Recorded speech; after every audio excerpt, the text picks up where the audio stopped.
माननीय सभापति महोदय, सर्वप्रथम आप सभी को अंतर्राष्ट्रीय महिला दिवस की बहुत बहुत शुभकामनाएं और आपके माध्यम से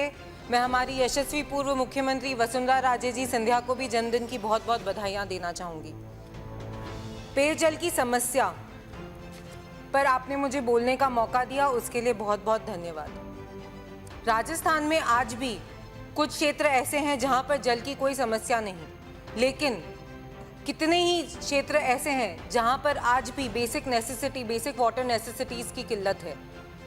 मेरी विधानसभा क्षेत्र राजसमंद उनमें से एक क्षेत्र है। राजसमंद में बहुत बार इस सदन के माध्यम से हमने ये डिमांड रखी थी, स्वर्गीय किरण जी महेश्वरी ने ये डिमांड रखी थी कि राजसमंद झील में पानी की आवक बढ़ाई जाए, जल आवक क्षमता बढ़ाई जाए, लेकिन आज तक भी हम लोगों को ये हमारी मांग पूरी नहीं हुई। तो सबसे पहले तो मैं इस सदन के माध्यम से मंत्री महोदय को ये कहना चाहूँगी कि माई नदी घाटी से या फिर देवास परियोजना से जिस भी तरीके से आप हमारी राजसमंद झील में जल आवक क्षमता बढ़ा सकें तो आपका बहुत बहुत आभार होगा, क्योंकि वो राजसमंद झील सिर्फ पानी पिलाने के ही काम नहीं आती, कृषि के लिए भी बहुत उसका महत्व है, पर्यटन के लिए भी बहुत बड़ा महत्व है। तो अगर ये झील हमारी भरी रहती है तो हमारे को गर्मी के मौसम में तकलीफ़ें कम देखने को मिलती है। सभापति महोदय, अभी परिस्थिति ये है कि शुरुआत हुई है गर्मी की और 2 दिन में एक बार पानी आता है हमारे यहाँ पे, और गर्मी के टाइम पे तो ये 7 दिन में एक बार हो जाता है। तो अगर हमने कोई भी निर्णय इस बारे में नहीं लिया तो आगे चलने में बहुत मुश्किल होती है। सभापति महोदय, आपके माध्यम से मैं ये भी कहना चाहूँगी कि जिस प्रकार से विभाग शहरों के अंदर सभी पानी के टैंकर्स पहुँचाता है गर्मियों के मौसम में, गाँव को क्यों इससे दूर रखा जाता है? गाँव में भी दिक्कत उतनी ही है, और मैं आपके माध्यम से ये निवेदन करना चाहूँगी विभाग को कि गाँव में भी वे ज़रूर से इस बात पे ध्यान दें कि टैंकर की व्यवस्था अपने माध्यम से करें, ताकि जो समस्याएं हैं जल की वो थोड़ी कहीं ना कहीं उसकी आपूर्ति हो सके। सभापति महोदय, प्रधानमंत्री नरेंद्र जी मोदी का मैं धन्यवाद देना चाहूँगी कि उन्होंने हर घर में नल पहुँचाने का काम जो वे चला रहे हैं, लेकिन कहीं ना कहीं स्टेट गवर्नमेंट से ये डिमांड रखना चाहूँगी कि एनीकट्स और कॉजवेज बनाएं ताकि हमारा जो वाटर सोर्स है वो बढ़े। राजसमंद में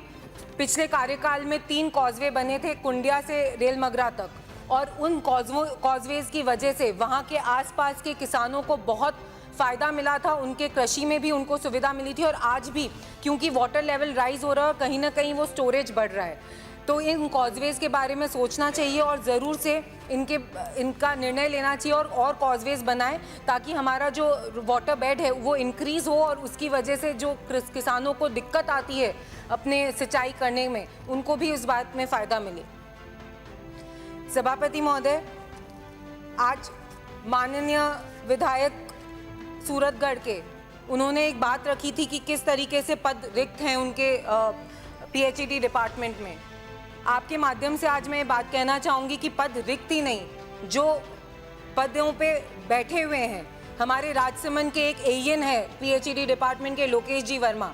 मैंने उनको किसी समस्या के लिए फ़ोन करा कि आपको ये पेयजल की समस्या, इसका कैसे समाधान होता है, तो उन्होंने मुझे सीधा ये बात बोल दी कि नहीं, अभी तो मैं छुट्टी पे हूँ और ये मेरा काम नहीं है, अभी मैं आपको जवाब नहीं दे सकता। तो सभापति महोदय, हम तो जनप्रतिनिधि हैं और हमें उनकी बात किसी भी मौके पर रखनी पड़ती है।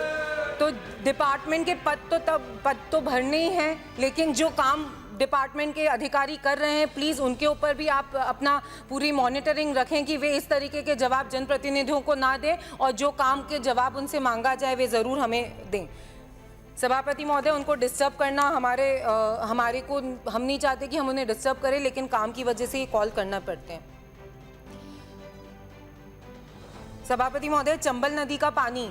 भीलवाड़ा तक तो आ गया है। ये डिमांड मैं आपके माध्यम से रखना चाहूँगी कि अगर वे राजसमंद को भी उसमें जोड़ेंगे आगे जाकर, तो मल्टीपल सोर्सेज से जो पानी की समस्या है उसका समाधान ज़रूर से हो सकेगा।